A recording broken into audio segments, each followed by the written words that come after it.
Welcome to the Game Sense Football Podcast. My name is Ewan, and with me is Nas. Hello.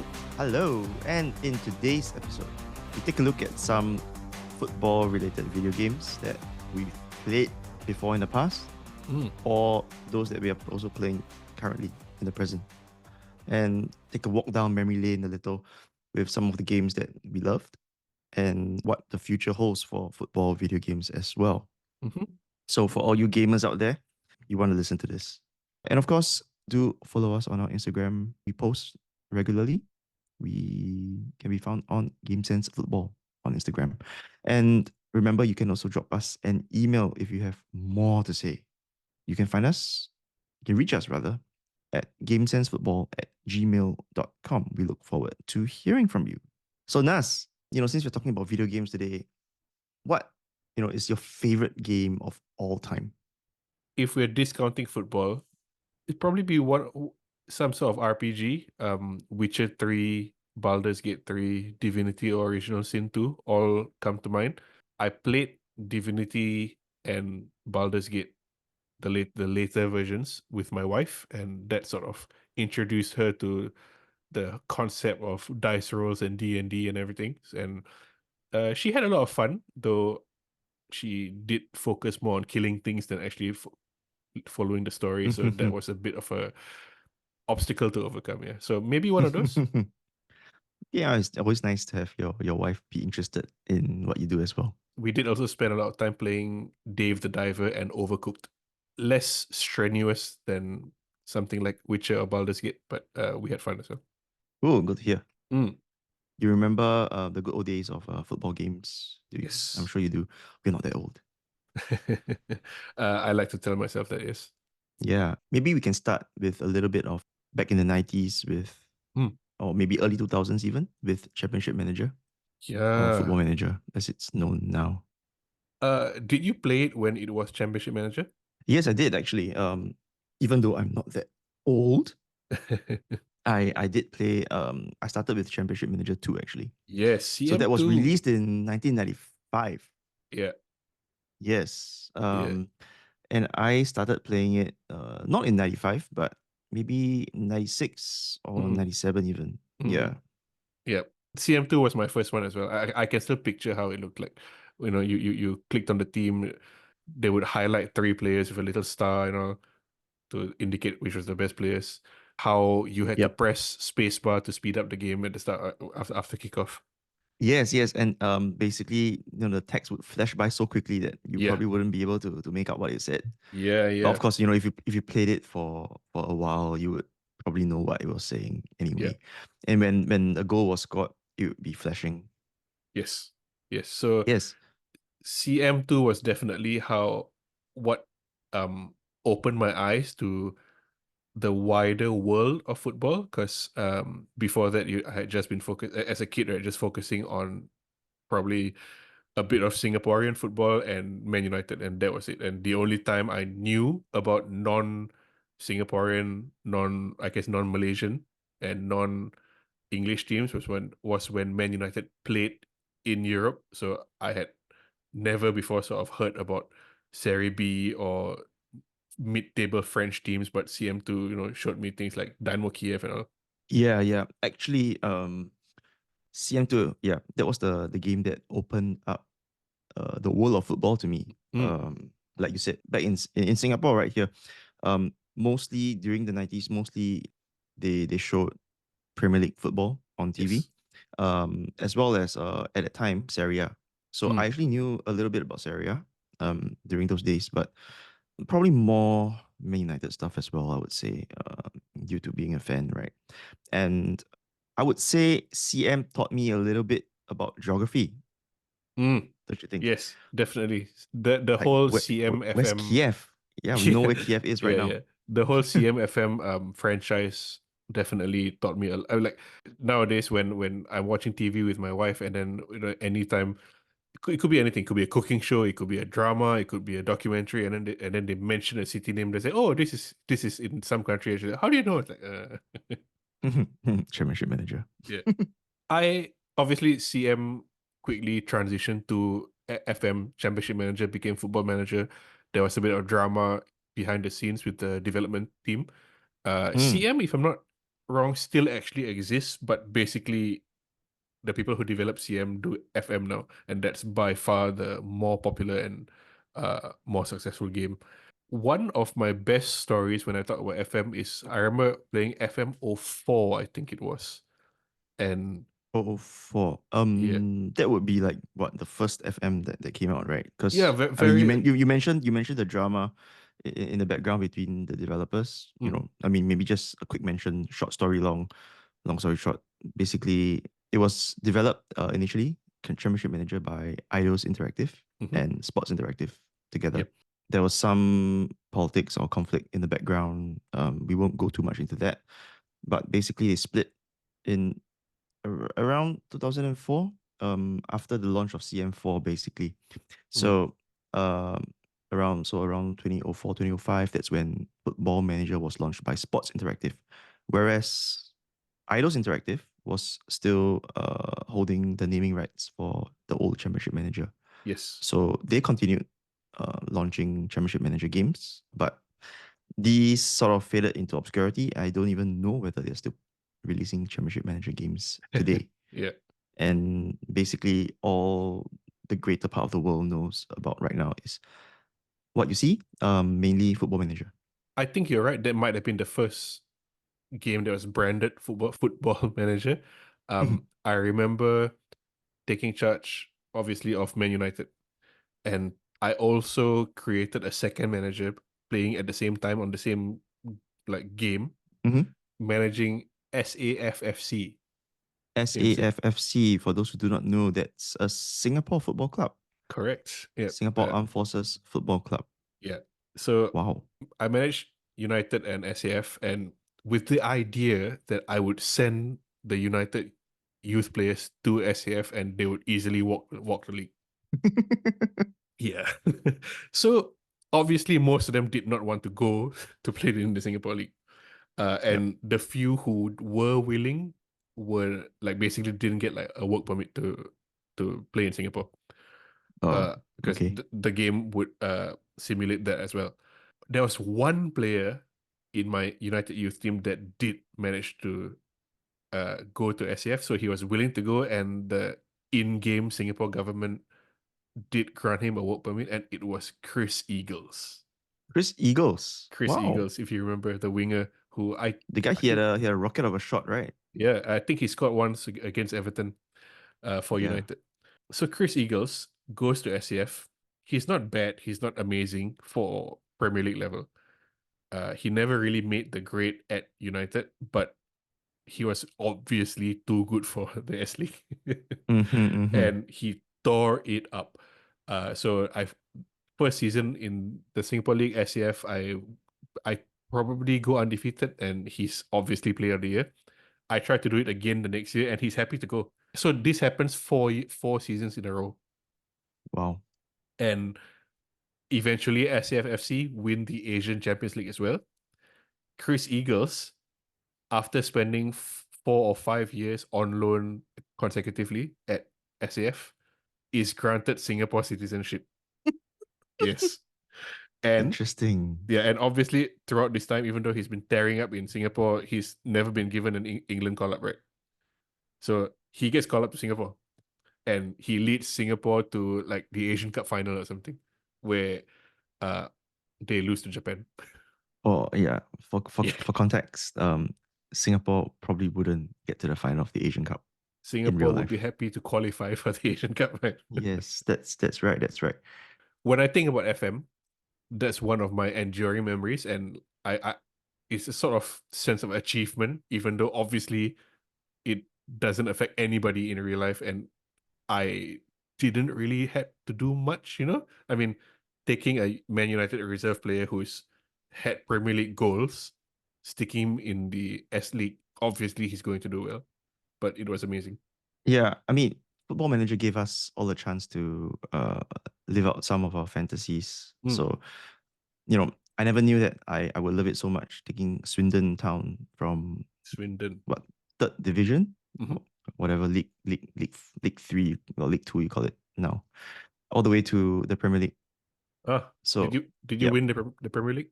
I think I got a bit tired of it by the time I reached the Premier League, to be honest. Okay.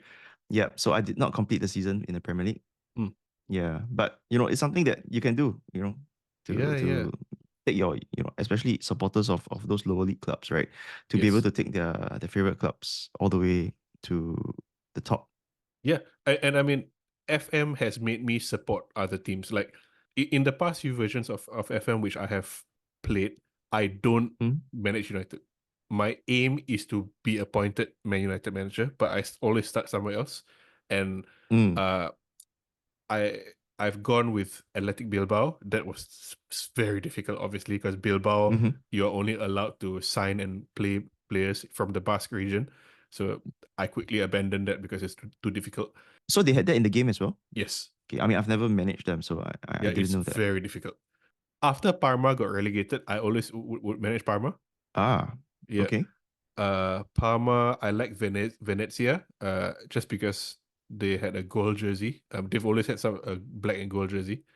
There was a time I used to manage Sunderland a lot just because I really like Kevin Phillips. Oh, Kevin Phillips. Yes, Kevin Okay. Phillips. I think FM also introduced us to the concept of Wonder Kids. Yes. So Yes. I mean, honestly, when we did our first game sense quiz, which you won, uh, was the It's Wonder Kids quiz, right? only one I've won so far. Yeah. That I had based that entirety of it on my knowledge of FM Wonder Kids. So players like Freddie Adu, like Javier Saviola and all. Yeah, yeah. And actually there are a lot of weird names as well that, didn't really make it in real life. Ibrahima Bakayoko. Bakayoko, yes. But I mean, Yeah, I have to say that the team behind FM put so much effort and resources mm, into scouting players from all around the world, and they're not coming up with all of this, pulling it out of the air. They get it wrong sometimes, but they predicted Lionel Messi and Cristiano Ronaldo would become superstars before people knew about them. yeah, yeah. I think something must be said about the scouting team, right? Mm. Working Yeah, on these games. their scouting and like research team, it's more substantial and accurate than a lot of clubs. And actually, in my previous job, I did speak to somebody at the football manager team. Uh, we were looking at some sort of business together, and he did actually share that there are some top European clubs who pay Sports Interactive for access to Mm. their deeper database, so a database that the game uses that even us as players, even if you have the editor, you cannot see. Wow, that's incredible. Yeah, Wow. and there are some clubs who also pay to use the database to at the engine to simulate their own tactics to see if their tactical ideas and all work. I guess it's not so far-fetched when you think about it because, these are the things that people will use AI to do nowadays, Yes, right? yes, Just that of course, with a game it's less AI-ish, but mm, it is a good starting point, I would yes. say. And talking about the editor, did you use the editor for any of your games? The pre-game or save game editor, because they're two, right? So you could either edit Yeah, uh, pre-game. to start the game in a certain way, or the more sort of cheating way was you could edit it in real time. Yeah. I did use both.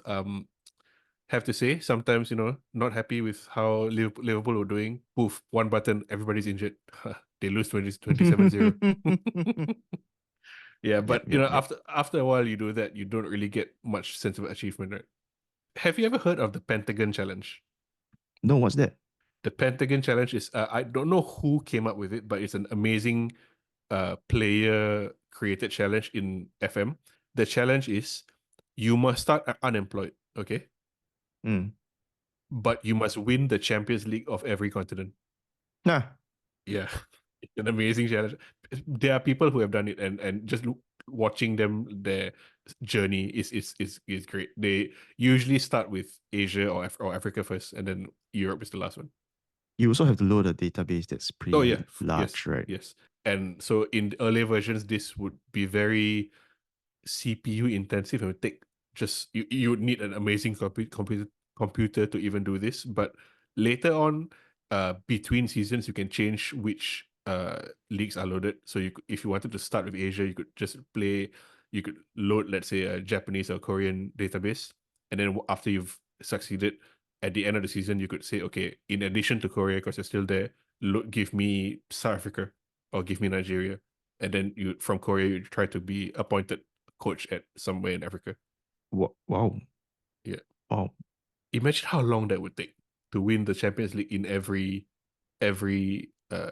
continent. Continent, right? Yeah, it's Yeah. a big grind, I would say. Yeah. Massive grind. Even if you Ah, win in North America, South America, Asia, and Africa, would you get appointed at Barcelona or Bayern Munich? no, not Yeah, necessarily, right? exactly. So, if let's say you're appointed at like an Aston Villa, you'd still then need to build Villa into a Champions League winning team. Yep, that's right. That's right. Oh, Yeah. it sounds so painful, man. What's the weirdest thing that's happened to you in FM? Whole team getting ill, falling ill, and my game just I can't continue, which is weird. Yeah. I Yeah. once had Paolo Maldini. I was managing AC Milan. So Mm. Paolo Maldini, best left back in the world, team captain, club legend, punch a referee in preseason and get Punch a banned for referee. and then get banned for 18 months or something like that. I can't even remember seeing like this being I've possible. only seen it happen twice, and once was an opponent player and once was Maldini in preseason, just a random friendly against like Feyenoord or something like that. Interesting. Yeah, It's such yeah. a low stakes game. There was one version of FM, I think they took it out, but there was one version of FM where players could contract terminal illness. Oh, Yeah, so so I mean, morbid. so morbid. So I you could see why they took it out. You know, when preparing for this episode, you were mentioning the situation of Raheem Sterling as well. Oh, yeah. From yeah, in real Yes. life, and something that happened to you on FM as well. Yes, yes, yes. So for those still unaware, Raheem Sterling for Chelsea didn't play against Man City over the weekend, and 1 hour before 1 hour before kickoff, his representatives issued a statement, which was not very nice. I would say quite unprofessional. It Mm-hmm. reminded me of something which happened in an old version of FM as well. Again, I'm managing. Actually, maybe not United. I might have been managing Milan at the time. And I had Mm. Frank Ribery in my team. And this is an old version of FM. So before Ribery goes to Bayern, so I buy him from Marseille.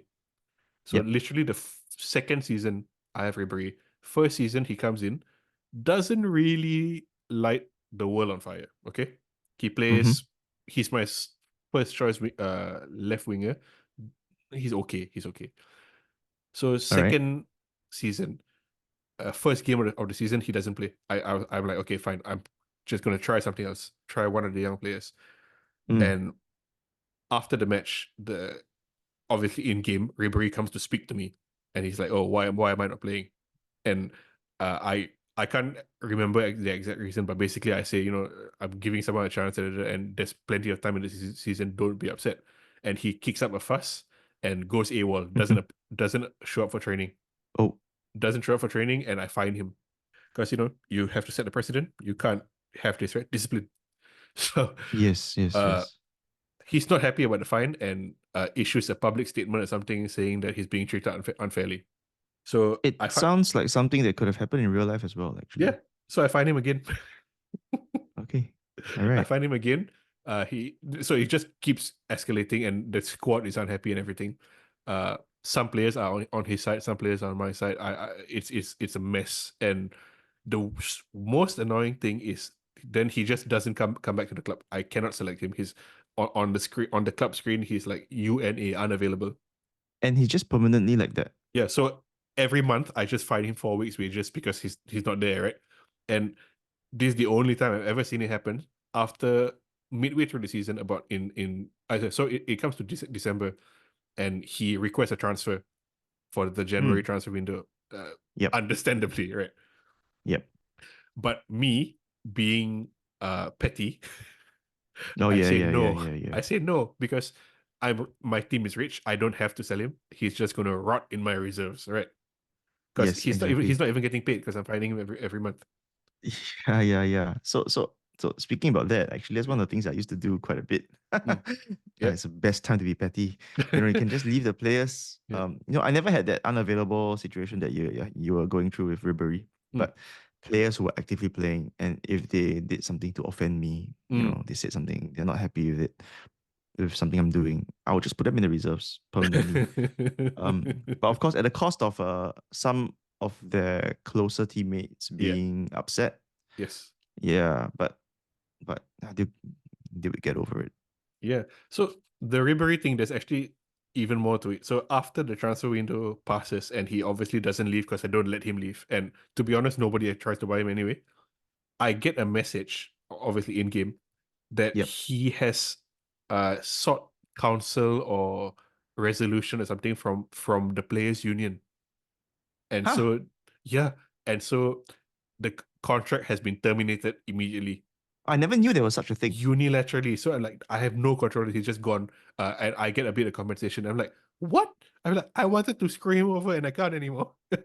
I never knew there was such a thing. Quite recently, I sort of remembered this again, and I googled it, and like, people have seen it, but it's super rare, and it has to be a super high profile player that you've royally pissed off, and basically, a situation like this, it's one of the rarest thing that can happen. Yeah, so Nas, do you still play FM these days? I haven't in maybe 2 or 3 years, I think. I own FM24 on mobile because if you have a Netflix account, you can access it through Netflix. Hmm. But it's not really fun to play on the phone, and I don't have an iPad. If any listener wants to donate one, I'll be happy to take it. But yeah.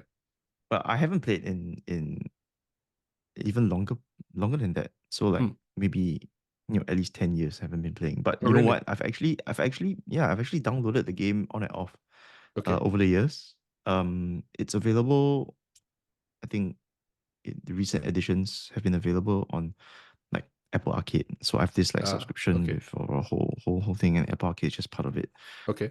Yeah, I don't specifically play that many mobile games, but it is there. So I downloaded it, and I found that it's so bloated these days. The game. It's too I many have to do things. so much reading. I have to do so many tasks. Yeah. I have to like do social media. My goodness, I have to like interviews left, right, center. I Yeah. mean, it's So it's a bit too real. It has so become like a job. you can assign your assistant and other virtual stuff to take certain things, but to me, I'm like, Mm. if I'm playing it, I want to do everything, but there's too much to do. I agree with you. Did you ever play Red Dead Redemption 2? I played a bit. Yeah. Yeah, the cowboy game, right? Yep. Very highly GTA rated. cowboy style. Yeah, GTA Cowboy. But to me, it was like horse simulator. It was just too much to do, and it Yep. Yep. annoyed me, you know. And we Yeah. spoke Yeah. earlier about how much I love RPGs, but this was too much. But yeah, the later versions of FM, I agree, it's the same. There's too much to do, and I guess it makes you appreciate how difficult a football manager's job is, right? Yeah, but see, the thing is, it's the job. So I think it's normal. Mm. It's supposed to be a game Yeah, for us. It's supposed to help us correct. Yeah. relax, right? Yes. Yeah, but it's become a job as well. So Yeah. that's Yeah. something that kind of put me off. But I did see a report recently about how FM 25, I believe, the Mhm. next one, is gonna be a little bit better, maybe a bit less bloated. Mm. Let's I'm not hope sure about that. FM25 will have will have women's football as well. I'm fair enough. I mean, women's football is getting more popular as well, Mm. and I guess it's a chicken and egg thing. If you don't put it into the games, people probably may not know about it. Like we Yes. mentioned earlier, the game helped us open our eyes to the wider football world. So Exactly. perhaps this could do a lot of good for the women's game as well. Yeah, for sure, for sure, for sure. Did you have a favorite formation or style when you manage, or were you the kind of manager that would go in and okay, I'm going to play this way, or were you the kind of manager who would go in and okay, the squad is XYZ, we should then cater play to the strengths of the squad. So I've tried both methods. First, one is a more customized approach. Hmm. Sometimes works, sometimes doesn't work. Okay. Uh, it takes a lot of time to figure things out, but Mm. once you actually figure it out, it's great. But if you never ever get to figure it out, sometimes it's just ugh. Yeah. So I'll just like search for like best formations in Football Manager, best tactics in Football Manager, and Yeah. there's one in particular, right? The Diablo tactic. Diablo tactic. That was, oh, how long ago was that? That Four was four. It was a 4-2-3-1, I believe, no, wasn't it? it was a Or was it four or one something with three two two two attackers? four Four one three one two. three Sorry. two. Yeah. I remember he had the central midfielder going straight up Yes. through Yeah. the middle, and the two strikers basically going wide to basically draw the defenders away, right? Yeah. Something like that. And the computer, the AI did not know how to deal with the one center midfielder running from deep, and you Correct. couldn't unless you were playing a team that was 3 leagues higher than you would not lose. Yeah, it was good. It was good. I mean, part of playing these games, I mean, you either get satisfaction from doing these sorts of nonsense, or Yeah. you get satisfaction from coming up with a custom tactic that actually works well.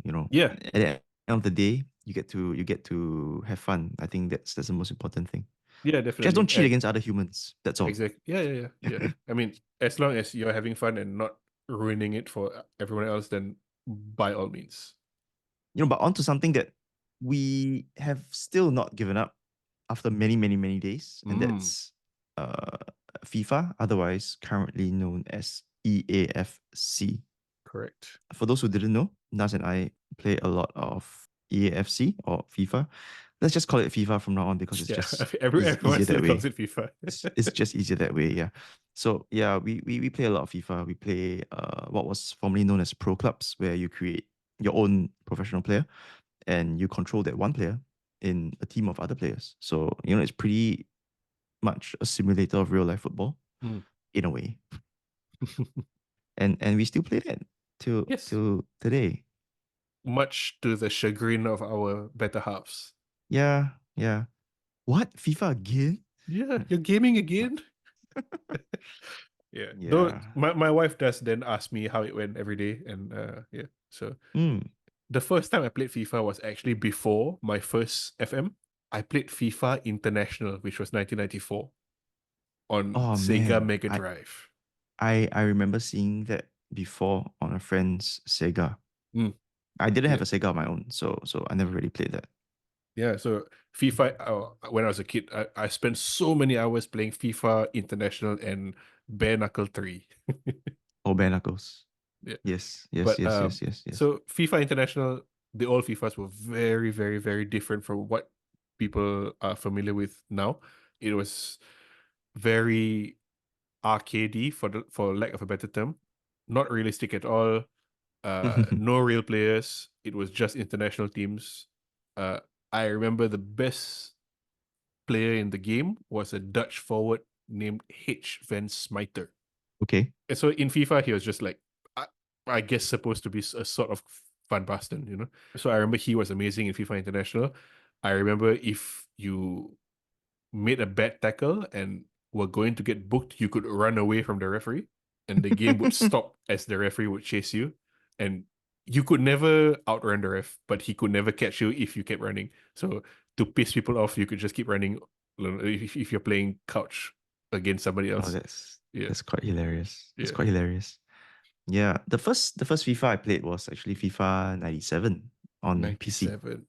I remember you could actually get the ball at kickoff, Mm. or basically whenever you're in the center circle, Yep. you can angle your player a little bit diagonally Mhm. and just take a shot, and the ball will just fly in.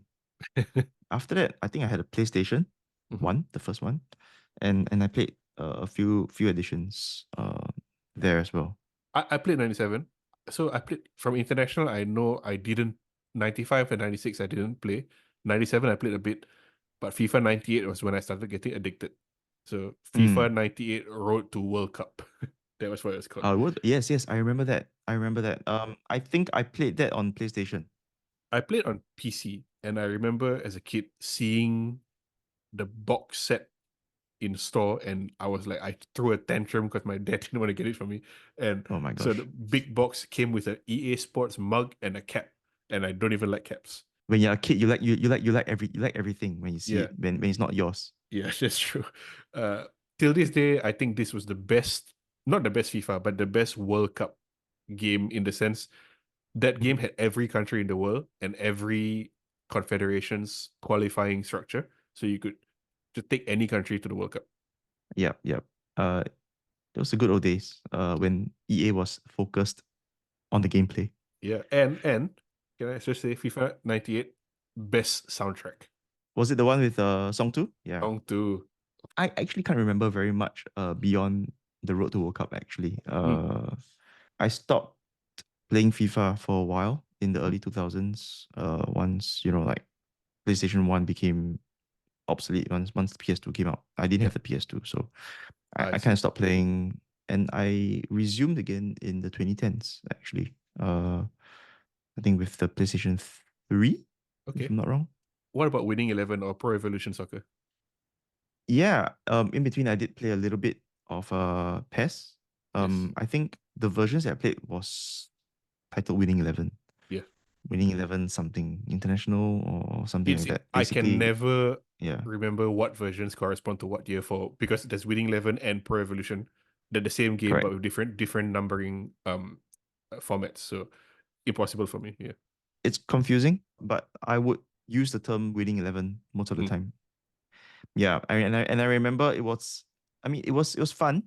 The gameplay was good, was pretty good, I remember. But the experience was a bit hilarious also because, they didn't really have the naming rights for the Yeah. clubs. Yeah. So you see like, like Men Red, West Yeah. London Blue. Yeah. Yeah. It's a little bit not so great, but it's quite funny, and you spend the time actually trying to figure out which teams represented what teams in real life, Yeah. Yeah. and which So players were the real life ones as well. yeah. So for the uninitiated, FIFA is the one everyone is aware of, but what we're talking about now is Pro Evo or Winning 11, and this was developed, but still is developed by Konami, a Japanese company, and Mm. for a long time there's been debate about which was the better game.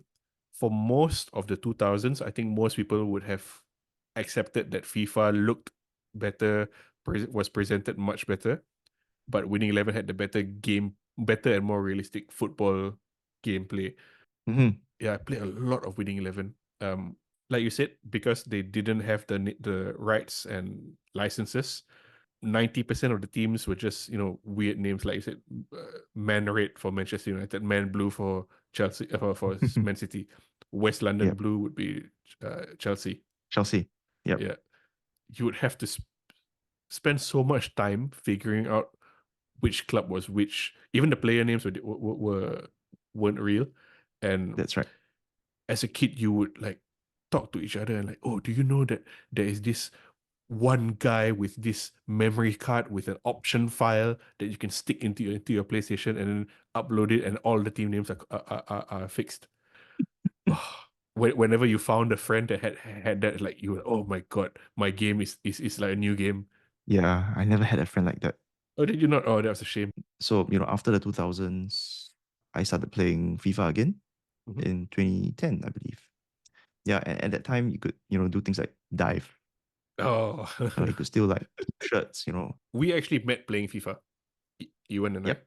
Yes. Yep. Through pro clubs, as what he mentioned. I've had a lot of good memories from FIFA. What do you think about FIFA in recent years, right? I mean, there's a lot of criticism of EA being more of a cash grab company now. Mm, There's a lot of focus on FIFA Ultimate Team, yes. which you do not play or Mm. have never played. I played once. I played Played once. I played one game of Ultimate Team and never again. I played a little bit of Ultimate Team, so probably I'll expand a little on that as Mm, well. So one of the big things I think that is highly publicized is using cash to buy FIFA points for mm, all these microtransactions that happen, and you buy packs which are not guaranteed to get you good players. So yes. there's a whole gambling aspect to it that's being criticized a lot right now. But apart from that, if you do not go down the route of spending money, you'll have to spend a lot of time trading players because there is also an open market where the cards that you get from packs or from rewards from playing the game, you can actually sell them and generate more in-game currency to buy new players to build your team basically. Mm. And this really takes up a lot of time. All this makes for, some would say, I mean, it's pretty feature packed kind of experience. It's nice in a way, but also there's the whole money spending. It's a pay to win. It's a pay to win thing. That's for sure. I don't like the fact that Ultimate Team is the mode that is used for many of the FIFA endorsed esports competitions. It's it's the cash cow for Yeah, EA. it is. So I mean, I understand why. I just don't like it. So like there are many players who represent countries who are only there because they have a sponsor backing them and they've been able to basically buy their way into the competition, and they're not actually very good players. yeah. Some of them are amazing, don't get me wrong, but a lot of them are there only because they have spent upwards of like almost 5 digits every year to keep the team competitive. So you see, pay to win isn't just for players at home Mm. on Ultimate Team. It's also for even professionals. Yeah, so it's a pay to win esport basically. I mean, and again, there are competitions which don't use this mode, but the FIFA E World Cup, for example, where there's two players from each country who qualify and are sent, and this is a FIFA endorsed, FIFA backed competition. It's based on Ultimate Team and it's entirely pay to win. Yep. Speaking, since we're on the topic of esports and the online mode for FIFA, remember how we mentioned about winning 11 earlier? Yes. Uh, so now that has become there's a new incarnation of the game, right? Yes. It's called eFootball. eFootball. It was launched in like 2021, 2022, Something like thereabouts. that. Yes. Yeah, and it was hilariously buggy. I think it is one of the worst rated games in history. Yeah. But people played it just to see the bugs. You get like Yes. Yeah. faces that were stretched too wide. You get like players gliding across the pitch, Yeah. flat on the ground. It's so weird, considering the fact that it's also by Konami. Mm. So not sure why they couldn't get the basic stuff right when they've been producing a football game for well over like 2 decades. Mm. Konami, Japanese company, they are a lot of their revenue doesn't come from video games, and basically they've decided to concentrate on what generates most income for them, which apparently is pachinko. Oh, That's what okay, interesting. I've read and what I've been told. But at the same time, what you said is right. They already have a working game. Why have they made it worse? And Yeah, so laughably worse. It's yeah. if you've never played Winning 11 Pro Evo and you've never played eFootball, the new one, you will not be able to understand the scope of how jarringly, hilariously, mind-numbingly worse it has become. It's like I'm trying to think of an analogy, but it's like you've just done Lord of the Rings and then you've done Scary Movie. Worse than that. It's maybe even worse than that. Yeah, I mean, I really don't think there's a real world example for how badly they messed up. To be honest, Yeah. It's not even like a bad storyline like Scary Movie, right? It's not even a Mm, bad storyline. It's just they didn't even get the costumes right. mm. You know, Yes. That's they didn't get the basic stuff right, and yeah. and that was something that's so hilariously baffling. Yes. uh if you really are interested, do Google or search on YouTube for some footage of the original eFootball game launch. Mm, The bugs are so funny. Yeah, yes. just get ready for a laugh. Yeah. And I think this is also one very big reason why even though EA has kind of like devolved into just a cash grab kind of company, Hmm. right? The competition just isn't there to challenge Yes. the game that EA puts out. FIFA has partnered with 2K Games Hmm. to launch the new FIFA. Yes. So now that EA has lost the naming rights for FIFA, so you'll have EAFC, and I think next year you'll have the new FIFA. What do you think will be the new FIFA will be like? I think it'll be difficult to play considering how 2K games, there's a steep learning curve. Some games in the past, maybe 5 years ago, 2K games were pretty good. But what I found is that it had a learning curve at the Mm. start that kind of made me not want to stick with it. That's something that I think might be a stumbling block if they don't change it for the new FIFA. Yeah, and I mean, and I guess the fact they've never made a football game before. They've made sports games, ice Yep. hockey, NFL, NBA, but they've never done football before. And Konami, who had a good football game, devolved into this. So it's hard for me to believe that the new FIFA, the 2K FIFA, is going to be good at all.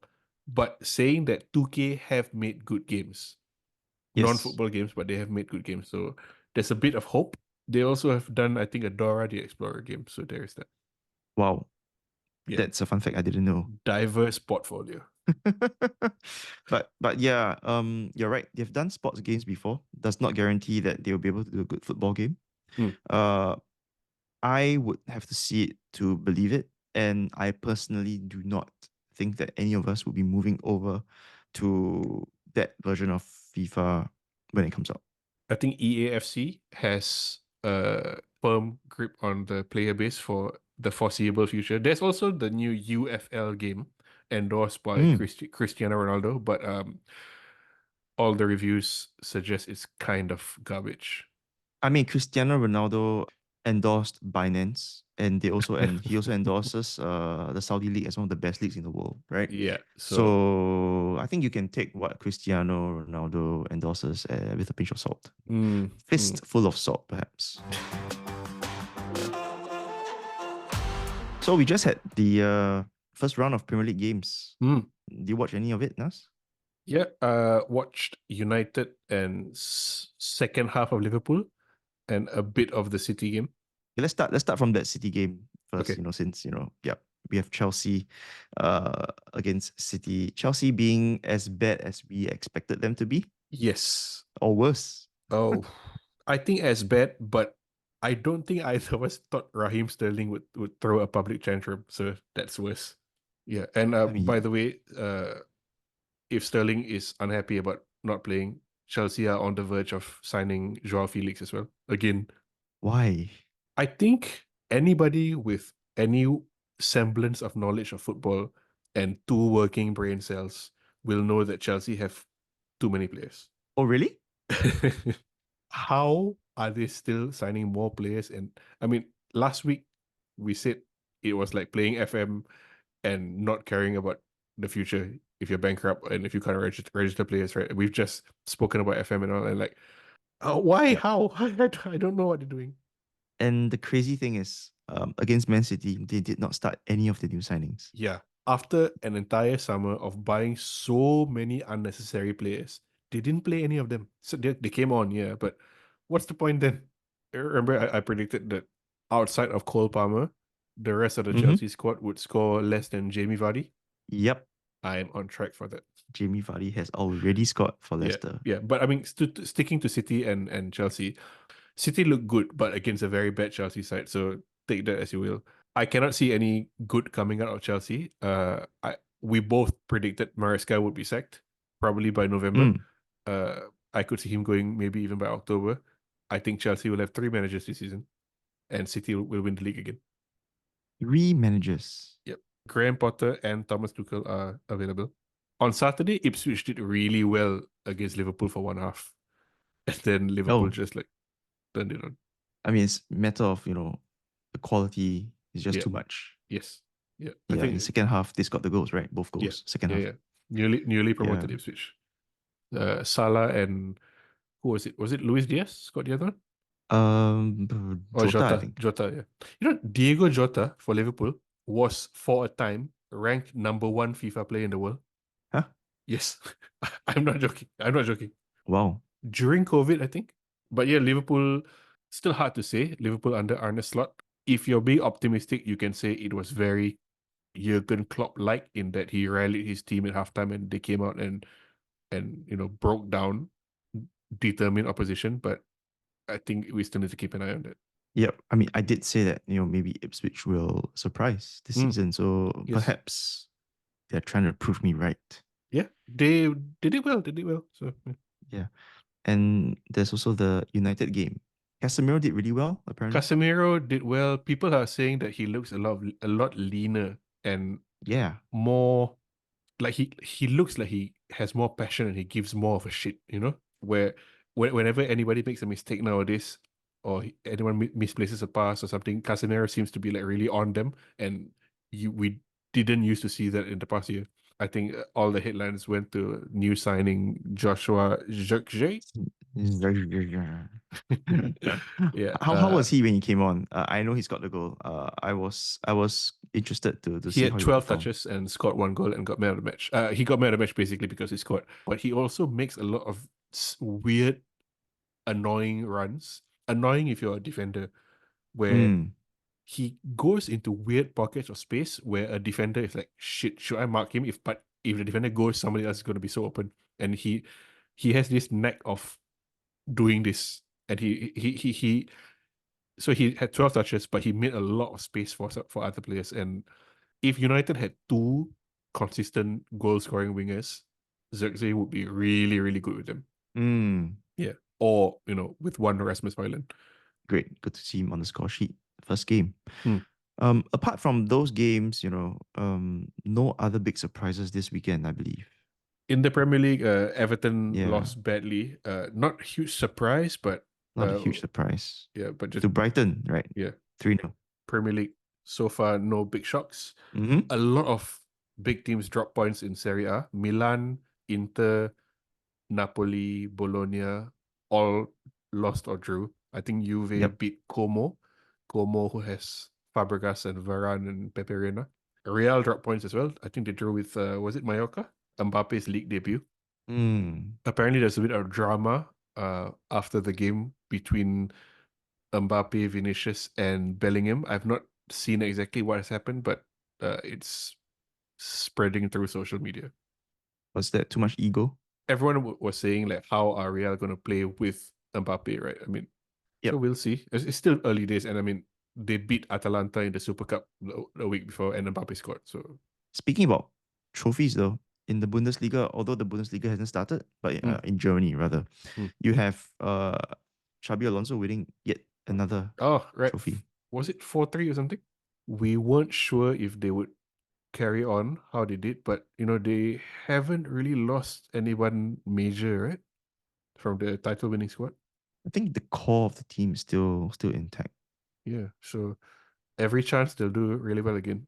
Wouldn't be betting against it. Dortmund have got worse.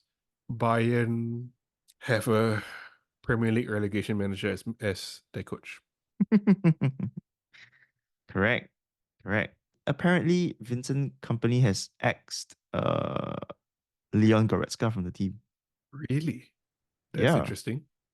Interesting, yeah. Maybe Chelsea will buy him. Wouldn't be betting against that as well. So there you have it. That's a brief run through of our football gaming experience from the 90s till now. What football games have you played? What are your favorite football games? And did we leave out anything? Do you think we left out anything, Nas? Maybe we did. I'm not sure. We didn't talk about Freddie Adu, but I think that's right. Freddie Adu, man. Wonder Kid. Legendary Wonder Kid. Mm. Perhaps in a future episode. Yep. But if you do have any comments, do leave them in the comment box below. And you can also, as usual, follow us on Instagram at GameSenseFootball, as well as leave some feedback or content suggestions on our email at gamesensefootball@gmail.com. So that's all that we have today. Till next time. See ya. See you guys.